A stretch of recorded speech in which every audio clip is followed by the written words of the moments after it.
Reminder lang, di ba? Kaya baka pupunta ako dito. Actually, totoo naman din. Reminder lang yun. Hindi lang dito, pare. Sa labas. Ano yun?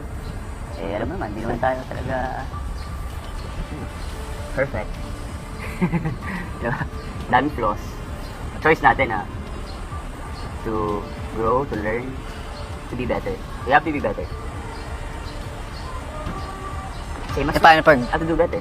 Ano? paano pag siya naman yung emotional? Ha? Paano pag siya naman emotional? Just be there for her.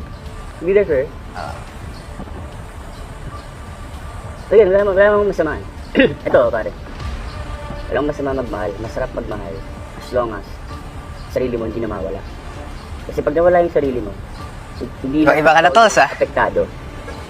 Maraming tao lang apektado. Hindi, again, basically, you're building an unhealthy relationship. If simula pa lang, sila tayo muna i-control lahat na nawawala yung sarili mo. Paano pa kayo eventually?